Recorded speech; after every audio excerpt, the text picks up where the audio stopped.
When I was here 2 years ago, I was asked, what are you going to do next? And I hadn't fully figured it out, but I gave an answer because I'd really been working on Leonardo da Vinci in the back of my mind and gathering notes for 20 years. I said, I'm going to do Leonardo because I finally discovered a pattern to all the books I've been writing. You know, starting especially with Benjamin Franklin, and then Albert Einstein, and then Steve Jobs. These are very, very smart people.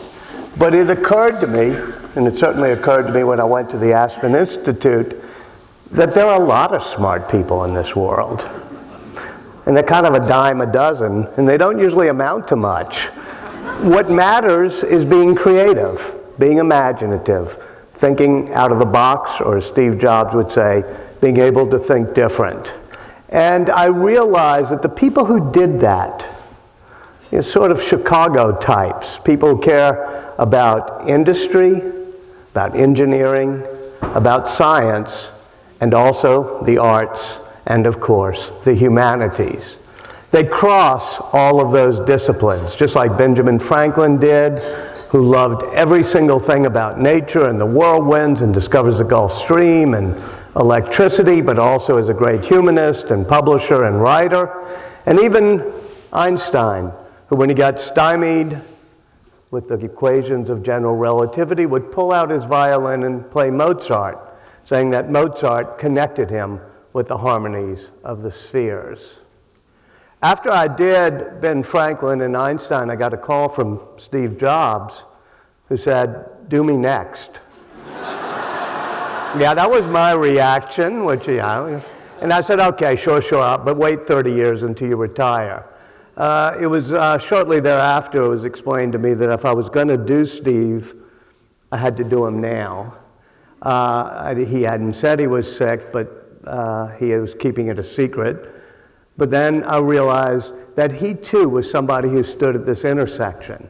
What made him different from the Bill Gateses and other very smart people of his generation was, as he said, whenever he launched a product, he would have that street sign as his very last slide, which was, I stand at the intersection of the arts and sciences.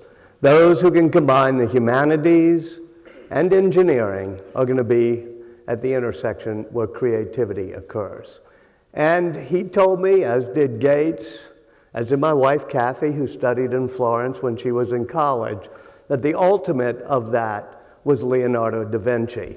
And so I decided to embark on da Vinci, not simply as an artist, but as an engineer, a scientist, somebody who truly could stand at that intersection of nature.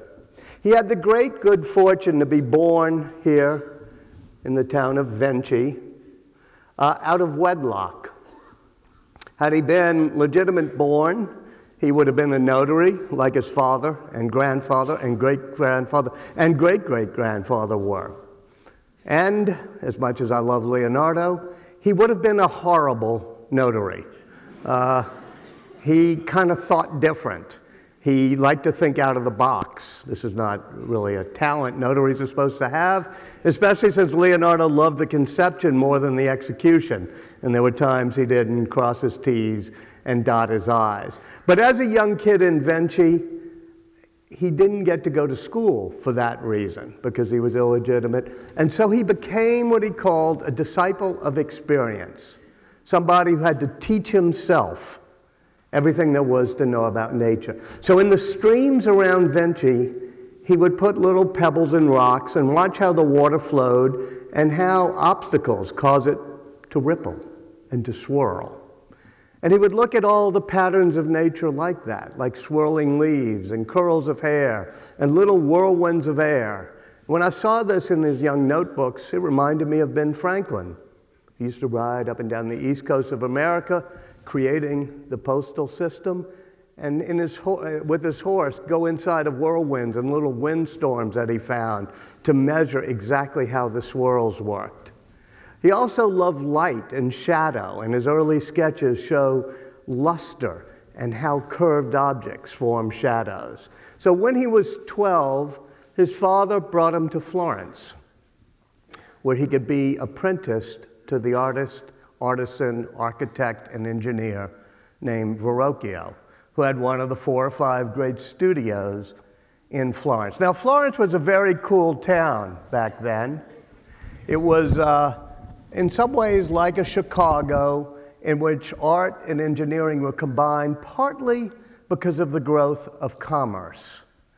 The Medici family had figured out how to do debit, credit, bookkeeping, and banking, and created a banking empire with other bankers in that city that did private equity and financing and became the most important bankers all over Europe.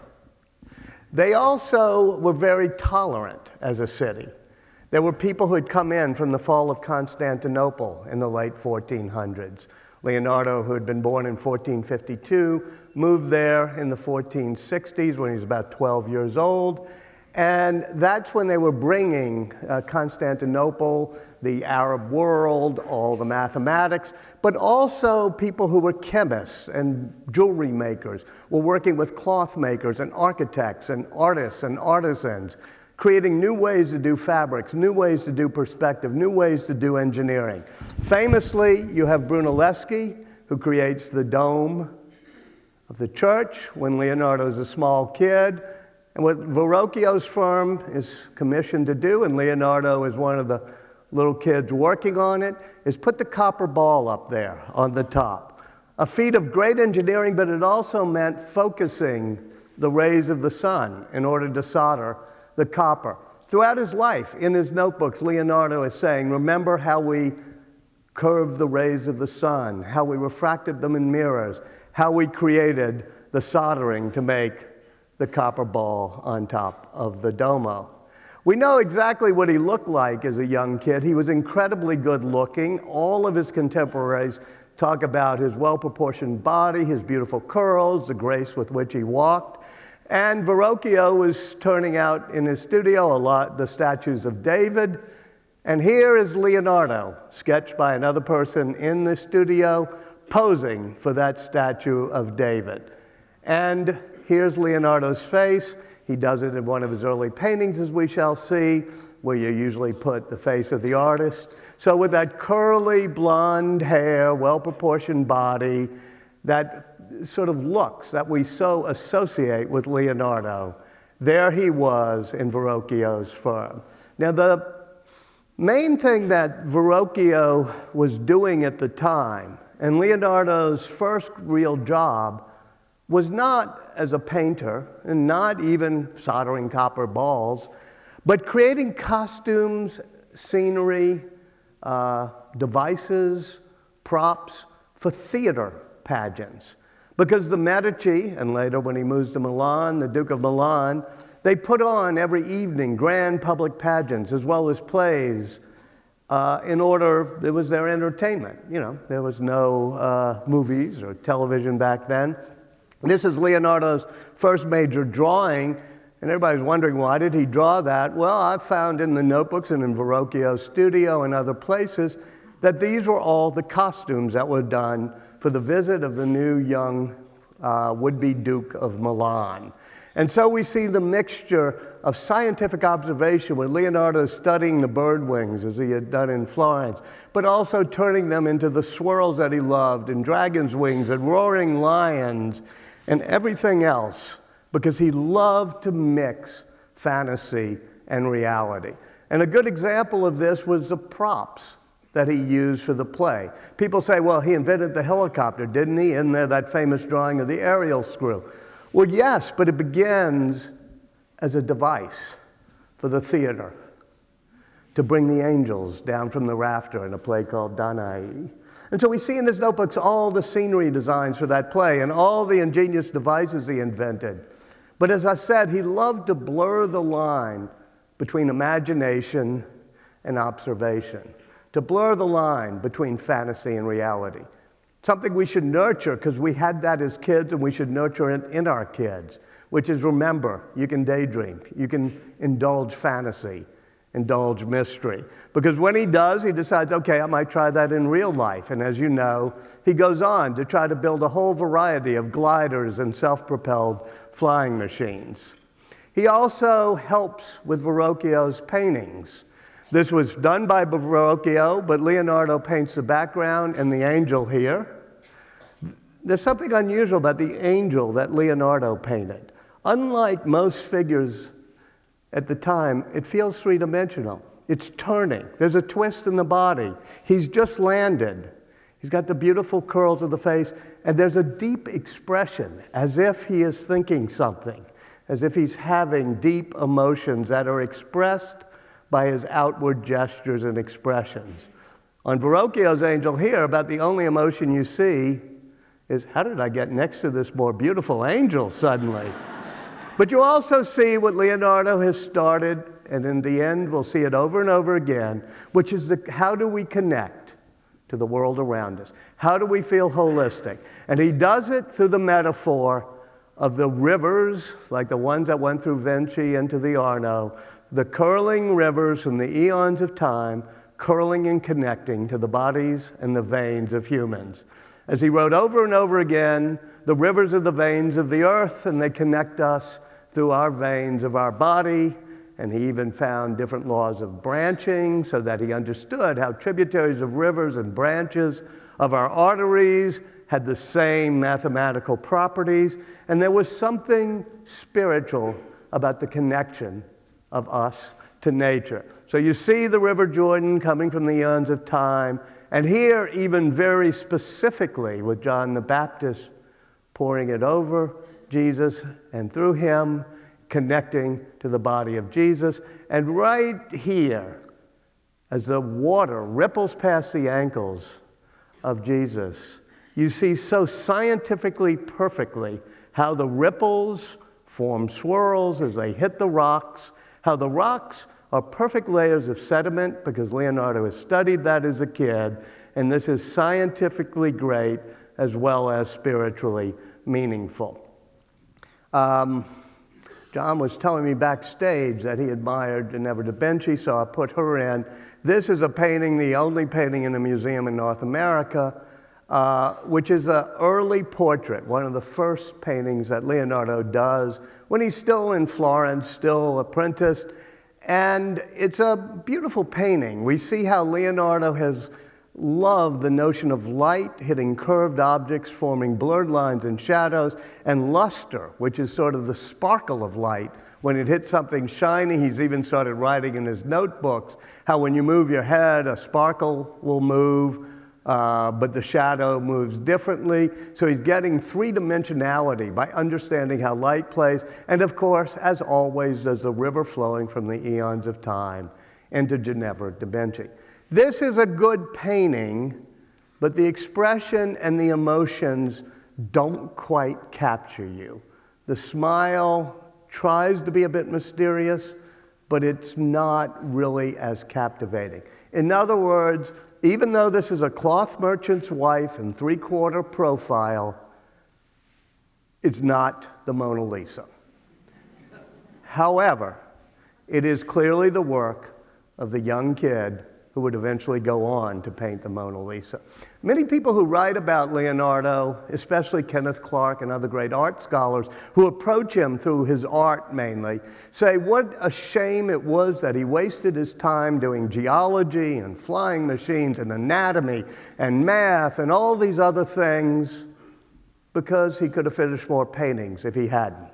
My contention in my book is that, first of all, that's what made him Leonardo. Secondly, if you look at Ginevra da Vinci, and then at the end we're going to see the Mona Lisa, you see what a lifetime spent loving and appreciating the cross currents of nature across different disciplines and the patterns that flow from engineering to math to nature to geology to humanities, how those patterns so deepened him, and that is why you get the Mona Lisa. You know, he does the swirls and all, but the other thing, and this another of the early paintings from Florence, Adoration of the Magi, we see that he also conveys drama in his paintings. Most paintings are simple snapshots of time, but here we can actually see as if it is a staged play because that's what Leonardo was doing.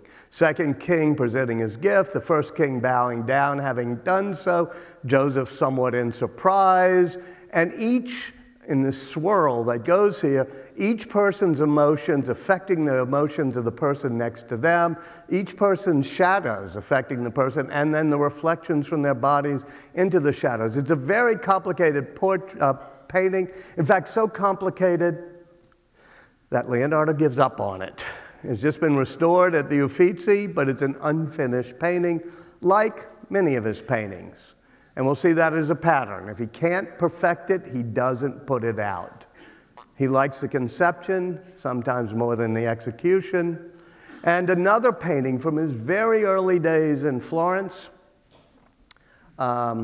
this St. Jerome in the Wilderness, also unfinished. But something interesting, speaking of anatomy, you see the neck muscles? They're exactly correct. They cross the way they do. Somebody in the desert fasting, beating himself, would have those neck muscles crossing, but it's unusual because this is very early. This is when he's still young in Florence. He hasn't yet done his anatomy. How does he know that the neck muscles do that? He doesn't. Because as we look at other drawings at the time that he did in his notebook, he gets a neck muscle slightly wrong, as if it's just one thing there. So what's this all about? What we finally discovered, just recently, and working with some other people, Martin Clayton and others in Windsor, is that if you do a very multispectral analysis of this, you realize that that's not the way he painted it. He overpaints it 20 years later. After he does his anatomy experiments, he discovers, as you can see right here, how the neck muscles work, so he repaints it, showing that he doesn't give up on his paintings, but often he just puts them aside. The Mona Lisa, 16 years, 1503 until his death in 1519, he's carrying around with him. And this painting too, he leaves with a friend in Florence and goes back to it 20 years later, thinking he can make it more perfect. As you've heard, I try to pick up on his notebooks because every other biographer tends to base books, or not biographers, just people who write about Leonardo, base their writings on his art. And I thought, wow, there's 7,000 or so pages of his notebooks scattered across the world in very nice places to go visit. They're in Florence, Milan, Venice for the Vitruvian Man, Paris, London, Madrid, Windsor Castle, and an even greater castle, Bill Gates' home near Seattle. And so I went to it all, and you see, because paper is a great technology. Unlike our tweets and Facebook posts, it's good for the storage of information, paper is, and it's available 500 years later. You don't have to figure out the operating system. And it was a little bit expensive, so he crams a lot on a page. So just to dissect quickly one page in his notebooks from around the time he's turning that horrible milestone of 30 and not finishing his paintings and all, here he has this craggy old warrior. That's one of the doodles he likes to draw. But he does the branches of a tree because he has just been perfecting Leonardo's law of branching, which is the way a tree branches, the area of each branch added up is the area of the trunk, likewise with the veins of a human. So once again, we have just almost subconsciously him connecting us to nature. How do the patterns flow across different natural phenomena into us? And likewise, those swirls of water that were the theme throughout his life become swirls of air. And then as he writes, becomes curls of hair. He said curls of hair have the same mathematical and other properties. The pattern is the same as the curls of air and water. And then he's doing a mathematical problem that obsesses him throughout his life because he likes to see how shapes transform. In other words, you can make a shape and turn it into another shape that has the same area. And in particular, there's an ancient problem or challenge, which is called squaring the circle, which is when you take a circle and you convert it into a square of the exact same area using only a protractor and a ruler.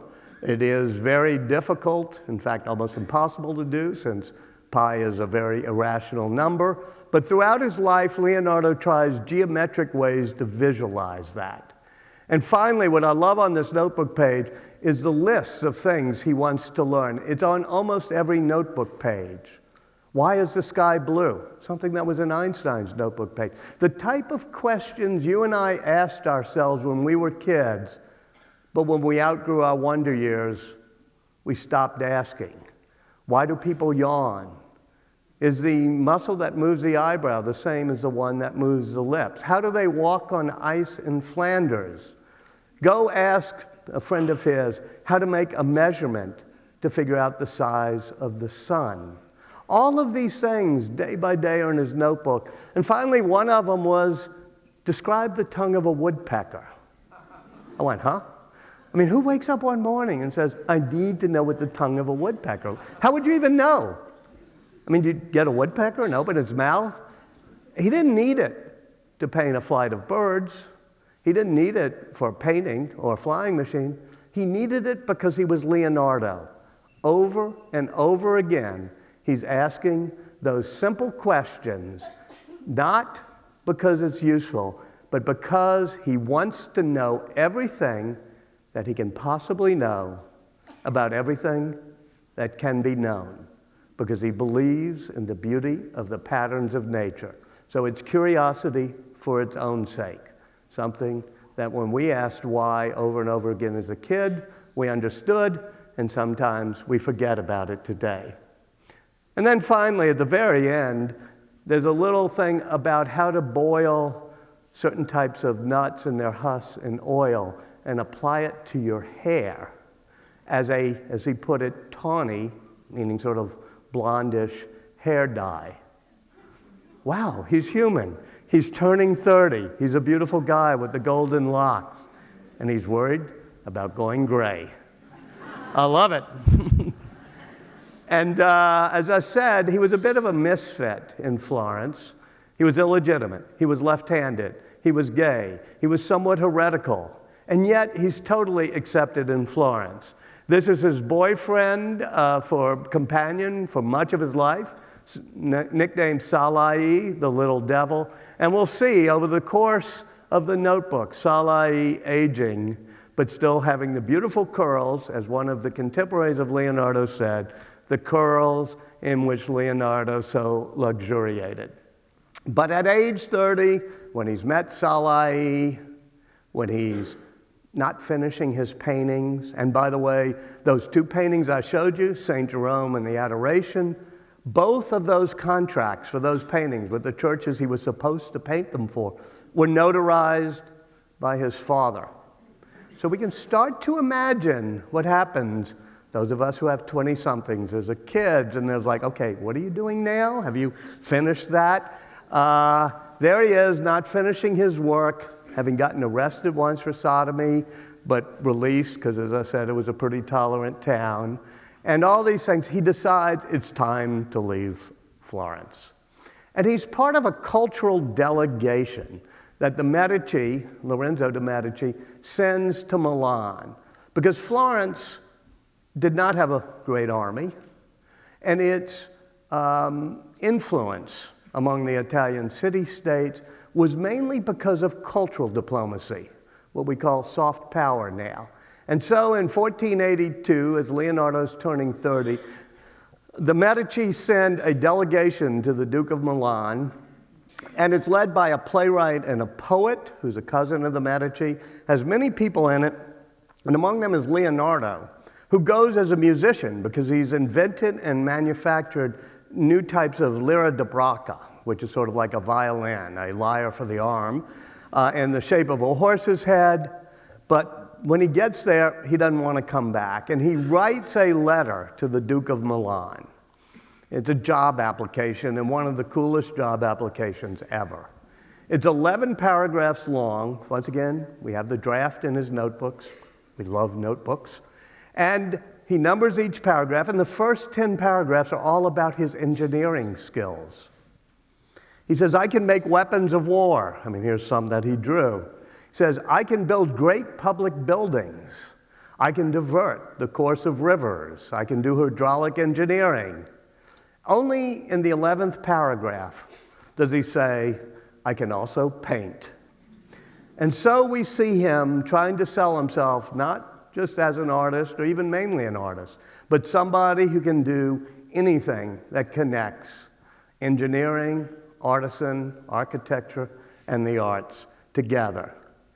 He does some weapons of war, most of which are more fantasy, like this big crossbow, than they are reality. But then he gets his first real chance. He enters with a few friends the competition to do a lantern tower, known as a Tiburio, which is what this is, on top of Milan's cathedral. I'm going to dwell on this because it ends with the greatest drawing ever made and the most potent symbol of the connection of arts to reality. And we think of it as sort of some drawing he went off in a garret to do.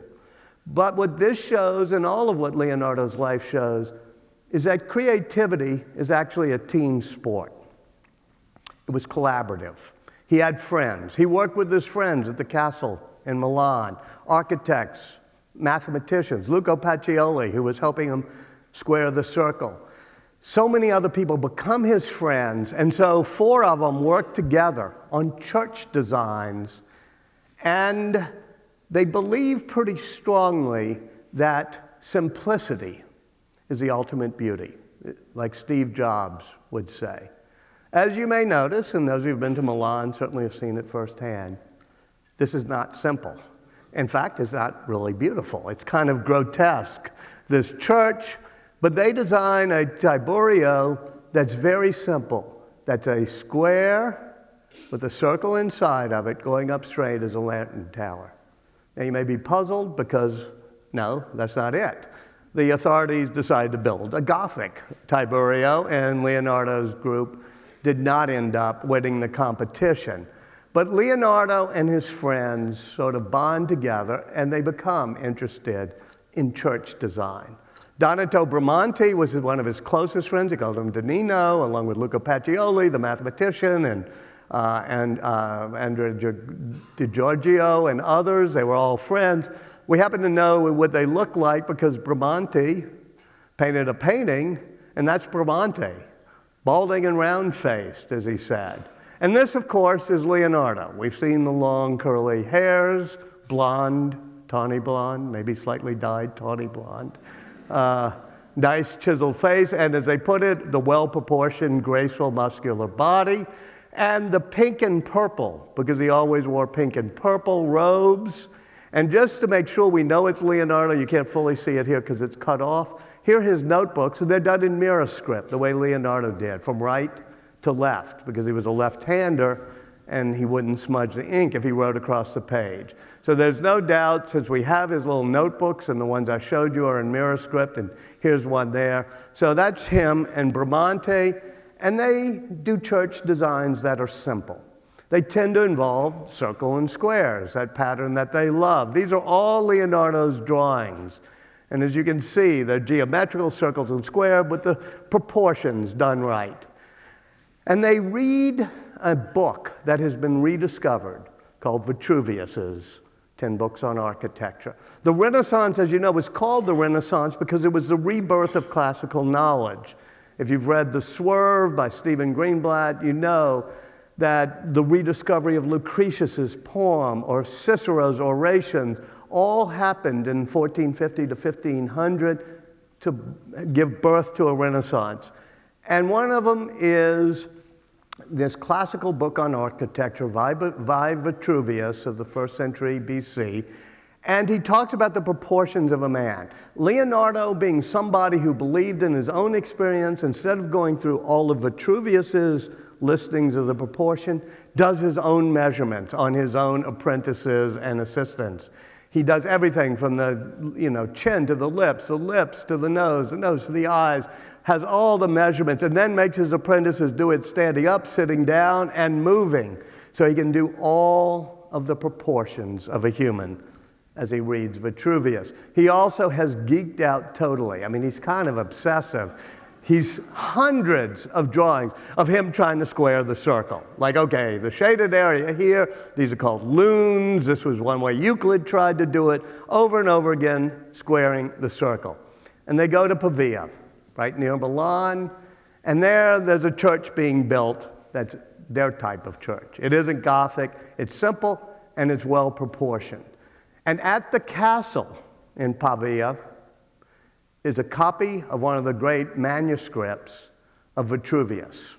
In other words, one of the manuscripts that had been done, and it was not illustrated. So they decide to illustrate Vitruvian man, a man in proportion standing there in a church, where the church and the earth reflect the proportions of a human. And so this is something Toby Leicester, others have tried to work on this.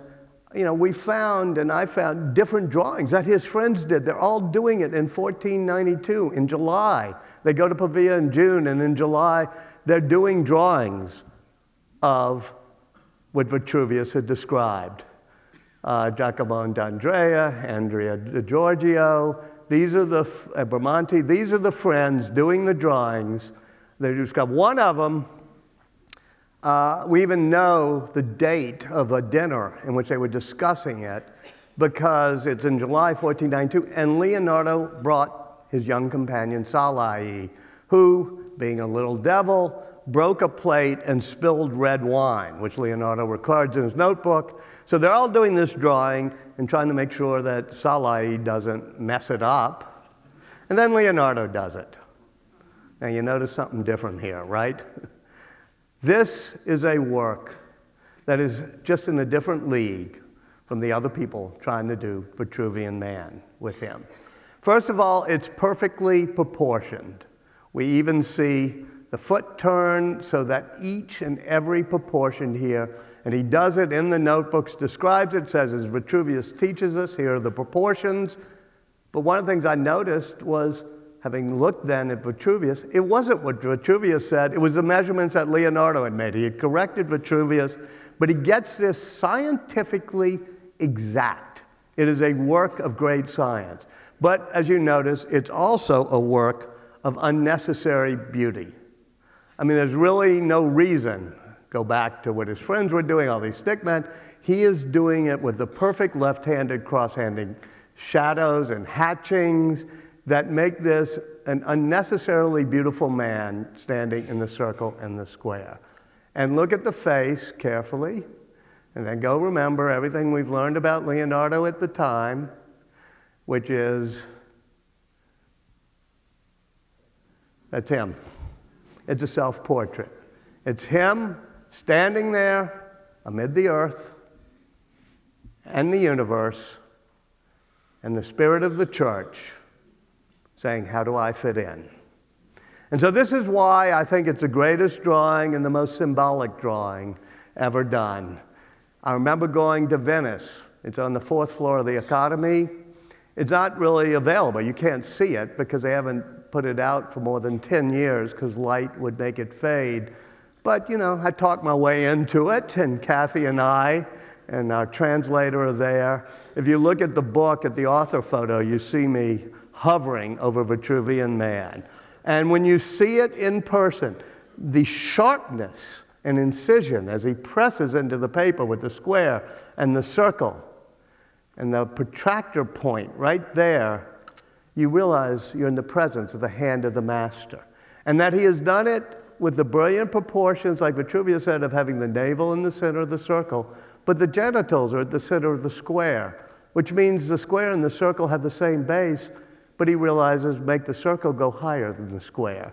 It comes from the math of squaring the circle, but also knowing the proportions of a human.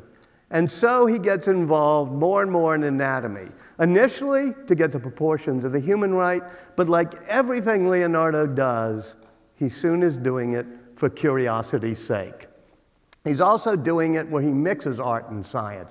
So he learns the beauty of the visual display of information. Layer after layer as you turn the pages, but even in a single drawing, you see 2 layers put together so that you can understand exactly where the sinus is by the way it's layered. He also does it when he, Machiavelli, and Caesar Borgia are working together in 1503. After he's gone back to Florence, Caesar Borgia, the great warlord, Leonardo still wanting to do weapons of war, even though he's a vegetarian and sort of a pacifist. It's a weird combination of these three people holed up in this tiny city of Imola for months. And Leonardo invents what may be the most important military asset, which is not some big crossbow or helicopter that won't work, but a visual display of a map of the town. He paces off every street with Salai helping him, and then is able to figure out, this is before drones and balloons and anything else, how to do an aerial view at just the tiniest of angles so it looks three-dimensional. When I went to the Defense Mapping Agency near Washington, I looked at the maps on the wall of places like Irgun and places in Afghanistan, and I realized how similar they really are to that way Leonardo did it. And because, as Machiavelli writes in The Prince, Caesar Borgia's greatest military talent was the ability to surprise the enemy and know the landscape better. In other words, he could go into a town and capture it by surprise. And it's partly because of things like having great visual display of information. Leonardo quits working for Caesar Borgia, which is good. The collaborationist instinct was bad then, and I think it's actually bad today, but that's a different lecture. And he goes back to painting, and of course the great painting he does for the Duke of Milan is the Last Supper on the wall of the refectory of a monastery. Now, there are many things to say about this painting, but the one thing I'm going to go focus on is something I mentioned earlier, which is the role of having been a theater impresario. How important that was to who Leonardo was. Because Kenneth Clark and some other critics say there's something chilling about this picture because it looks so frozen in time. With all due respect to them, no, it doesn't. It looks like a narrative. It looks like a flow of time, just like the Adoration of the Magi looked like a dramatic stage set of moments, a scene, as opposed to just one moment. You can imagine the monks walking in from here, seeing Jesus' hand going up to his face, and one can almost hear him having finished just saying, "One of you shall betray me." And as you look, the sound ripples out. Gets to these groups of apostles first, they're already at the next verse saying, "Is it me, Lord? Is it I?" It's just getting out to the people at the end. They're trying to figure out what's he saying. And then it almost bounces back. We get to Judas. "He that dippeth his hand," there's Judas, flinching his hand back from taking the bread and dipping it with Jesus. And finally, yet another verse later in the gospel, Jesus reaching forward for the wine and bread in the institution of the Eucharist. So you see in one painting a dramatic, moving scene with gestures the way they would have been on stage and the emotions reflected in the expressions so that you have an emotional painting. You also have something you would have on stage, which is exaggerated perspective. Leonardo was brilliant at the mathematics of perspective. But if you look at these walls, they go back in a slightly faster manner than they really would. And the table is tilted forward so you can see what's on it, even though you're down below. What's that like? Well, it's like being here where I am on a stage. And you can imagine if there's a performance and Leonardo has done the scenery curves in, slants in like this to make it look deeper. So this feels as if it's a dramatic moment on a stage done by a theater producer as well as by a great artist. When you see it in the actual room, it's even more vivid because he's done tricks with the perspective, so the vantage point isn't here, but up here, so it looks good wherever you see it. And the tiniest of things, when I walked in and saw it, I noticed at midday there's that window and light is coming in from the window. And look, Leonardo puts the light here on the wall and all of the shadows. Evidence is coming from the real window to make it all integrate together. Another of his paintings that he does later as he's getting into late middle age and the later part of his life is Salvator Mundi. You've probably heard about it because it was recently re-authenticated as a Leonardo. Only about 20 years ago, it sold for a few $100s because everybody thought this was a copy. We knew Leonardo had painted a painting like this, but so many people in his shop had copied it, and the one that was the original hadn't been heard of since some Duke of Buckinghamshire or some, can't remember, the king, sold it or lost it in the 1700s. But a group bought it about 20 years ago, convinced it really was Leonardo. And the curls, the luster, the sfumato, which is the blurred lines that Leonardo always used, knowing that in reality we don't see sharp lines. And through scientific means as well, looking at a pentimenti, the underdrawings, and how the underdrawing was changed to make the way it ended up, which is something a copyist would not have done. It has now been authenticated by experts as a real or autographed Leonardo da Vinci painting. So it's going on sale, as you may have read, November 15th at Christie's at auction. Minimum 100 million, probably 150 million, I would guess, maybe 125. I'm surprised so many people laughed. When I say this in other towns, they laugh. I thought in Chicago, you'd be saying, only 150 million? I know people have paid more for an airplane or a sailboat than that. It's actually the only Leonardo da Vinci in private hands. And I suspect there are a lot of people who are going to be bidding November 15th. And I must say, because this is my favorite art museum, especially with the Pritzker, the new wing, everything else. This is an awesome museum. I've been here many times. I vaguely hope that there's somebody in Chicago, I know a lot of families who might think about it, that would say, I can own the only Leonardo, and I can put it on permanent display at the Art Institute. So think about it if you would. I said that he blurred the lines, which is what he always does, unlike Michelangelo and other paintings of the time, because he understands optics and that we don't see things. I'm looking at people in the audience. There's no sharp lines of somebody that far away. But oddly, this hand is pretty sharp. This is a very sharp line right here, not like Leonardo generally. And I was studying his notebook, trying to figure out why, and I realized at the time, besides the type of perspective I showed you in the Last Supper, he was in discovering something he called acuity perspective, which means like sharpness perspective. And it means that if something's in distance, no line is really that sharp. We have two eyes, we have a large retina, so we see a tiny bit rounded. But there's a certain point right here, say, that's a focal point where we see things pretty sharply. And that's what's happening with the hand. Because one of Leonardo's great sort of inventions, in a way, was to be able to truly convey three-dimensionality on a two-dimensional panel. So this hand, by looking sharper, actually looks like it's coming out at you. It's getting closer to you. It's coming out of the panel. It's blessing you. And so I think he did it purposely that way to say, Salvator Mundi, Savior of the world, blessing you.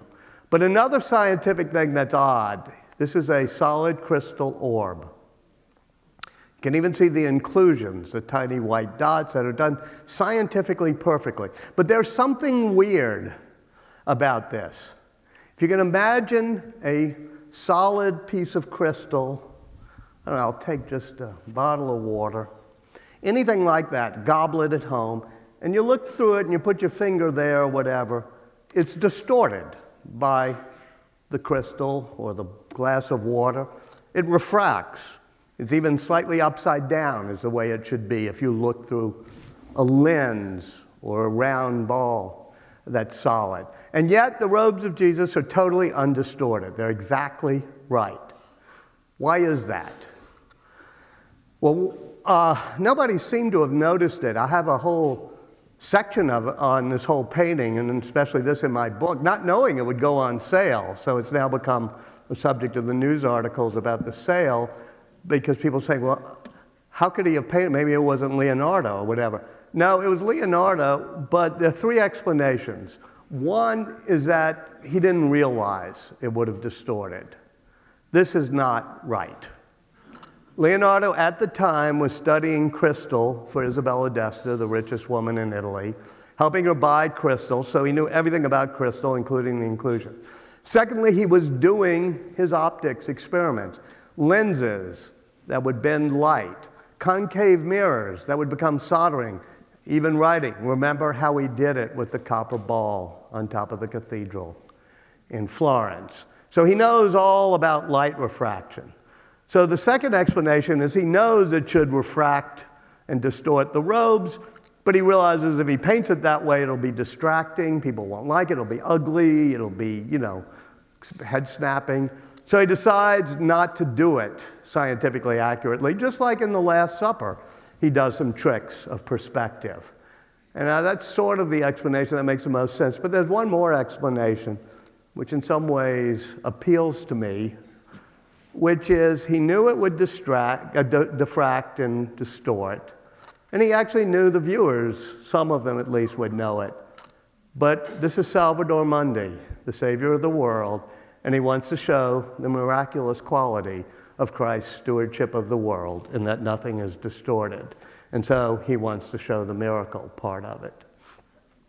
He's not a very good friend of Michelangelo at the same time. Michelangelo does David. Leonardo's on the committee to decide where to put David. And he votes to put him tucked away in what are now the arches of the Uffizi instead of right outside. And he even draws, this is Leonardo's drawing in his notebook, what he calls a decent ornament, descente ornamente, i.e. a fig leaf to put over, which is odd because as you've seen, Leonardo had no problems with nudity, but he, I think, did have problems with Michelangelo. For the first 40 years, it's displayed with this fig leaf that Leonardo suggested they put over it. And besides not being friends personally, I just want to show you one of the great distinctions of a Leonardo. This is one of Leonardo's paintings of St. Anne, the Madonna Child. And you see the sfumato. Everything's kind of blurred to make it feel more mysterious and real. Whereas Michelangelo, in a similar type of painting, has the very sharp lines that Leonardo thought were clumsy, looked like a sack of nuts, is what he says of Michelangelo's paintings. When I say he loves swirls of fluids and water, among the things it helps him discover is that the swirl of the blood is what spreads the membrane of the heart valve. And he even does an experiment to show. It's only about 30 years ago that it was fully proven he was right, that that's how the heart valve does it.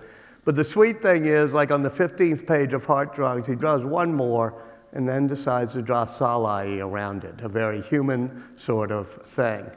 And with that notion of the flows of water and the swirls, he sort of gets to the end of his life.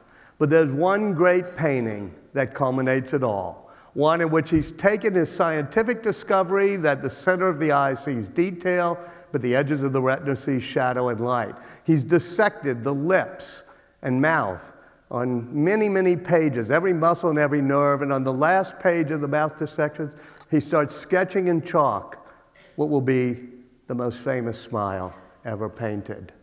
And so when he does the Mona Lisa, we get again the rivers connecting to the human, the us and the universe all bonded. The river connects to the roads of civilization and then to our veins. But we also get the smile so different from Ginevra da Vinci's, that a lifetime spent of loving science, nature, anatomy, and everything else has made it so much more sophisticated. And this one little thing I'll say about the smile is besides every muscle and every nerve being anatomically correct, by knowing how optics works, at the tiny edges of the lips, the sharpest black and white details turn down slightly. So if you stare at the edges of her lip directly, it may suddenly look like she's not smiling anymore. But the shadows and colors turn upward. So as you're not staring exactly directly, all of a sudden the smile lights up. So you stare at her and it's elusive. She's not fully smiling, then you go to her chin or cheek or forehead, and suddenly it lights up. It's interactive. It's augmented reality. It's the ability to connect science and art. And so he dies in a chateau, next to a chateau of the King of France. His last notebook page, he's still trying to square the circle, still trying to do the transformation shift. Just like Einstein, his last notebook page, on the day he's dying and he's aorta's burst, is still writing line after line of equations to try to get a unified theory connecting gravity and electromagnetism. This is Leonardo, knowing that there's no use. He's not going to square the circle, but he keeps trying until the last line he writes, but the soup is getting cold. We can imagine him in that bedroom working on that painting, and Salai, Melzi, the rest of his retinue is there with his cook, Matarine, and she's saying, you don't need to square the circle. The soup is getting cold. And so he dies in the arms of the King of France. Thank you all very much.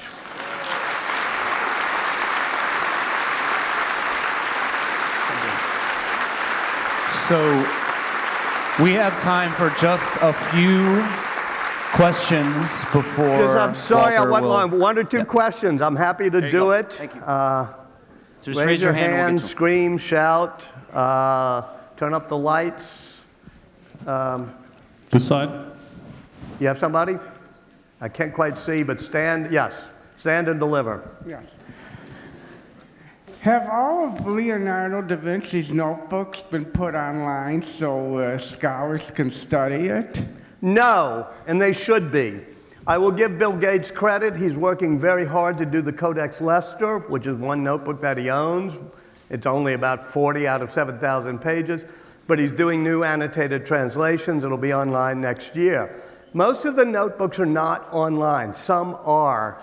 I probably will try to convince, now that the book is out, the various museums that own it, and I'll try to find some intellectual property lawyer who understands why do they have copyright over Leonardo's notebooks, and we've got to put them all online, and then maybe even crowdsource the annotations and translations. But it did make it more fun to have to actually go to the Milan to see the Codex on the Flight of Birds and others, but they should be online and they should be published. Question? Yeah. Was he a man of faith? Was he a man of faith?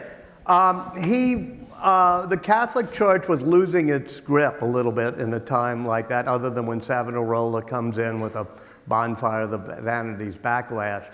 And so the church is not very strict. His friend Caesar Borgia was the son of the Pope. If you think about that for a moment, you can say, okay, that's a different church than we remember. Illegitimate son, obviously.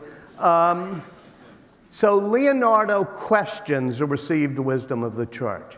He looks at fossils and the sedimentary layers of fossils. He is the first to discover trace fossils, which means not fossils of organisms, but of the traces they left in the earth, which proves to him they were alive when those traces were made in the sedimentary. So there are many layers, and he says this means the biblical flood didn't happen, that happened over the course of millennia, the laying of the sedimentation. Likewise, the fetus in the womb I showed you. He explores when it's viable outside of the womb, and does that mean it has a soul or not until it's viable? As you can imagine, even today, that's a question that some would consider heretical. So he does over and over again say, okay, that's the teaching of the church, but let me try to figure it out by experiment. On his deathbed, we're told by one of his contemporaries, who wrote about him, Giorgio Vasari, who Margot Pritzker, I will say, who many of you know, has an actual one of the original editions of, wrote that he asked to be the priest to come and to confess and to commend himself to the Madonna, etc. But he wasn't like Michelangelo, who went through both the agony and ecstasy, as the title says, of being in the throes of deep faith. I think Leonardo was I don't want to speak for most people, but kind of like a lot of people. It's like, okay, I know the teachings. I'll also make up my own mind and question things. He wasn't assertively heretical, but he also wasn't assertively faithful. He did not regularly go to Mass or to church, except for to paint the paintings, and then sometimes he didn't deliver them. So he was not a member of a particular congregation. Yes? One more question. One more question. Okay, great. Sorry. Got to be a good one then. Was he happy? Was he happy? That is an extraordinarily good question. And there's a lot in the book about this. We know from his notebooks that at times he was depressed, had anxieties. He writes about all sorts of frightening dreams. Early drawings show swirls of air. The final drawings that he has right before he dies, and he does in France, if I can find them, are called the deluge drawings. And they're accompanied by all sorts of things jangling in his mind. They're at Windsor Castle. So in his notes, he talks about things that frighten him, his fears. He also is elated at times. He's manic. He's elated. He's depressed. He's very distracted at times. He leaps from things, but he becomes very compulsive at times. I mean, squaring the circle, you saw it, right? I think that had he lived today, you know, poor old Papa da Vinci, who didn't make him a notary, and all of his doctors would have pulled down one of those diagnostic manuals, and we would have labeled him all sorts of things, whether it's on the spectrum, off the spectrum, OCD, ADHD, whatever. He might even have been put on a pharmaceutical regimen to fix it. For better or worse, he wasn't, and he was left to deal with his own demons and dragons, and maybe had he not been, he wouldn't have painted the Mona Lisa. But the good thing about Leonardo, and I hope you'll feel it by the end of this book, is that he was really deeply human and had all the emotions you and I have. Thank you very much.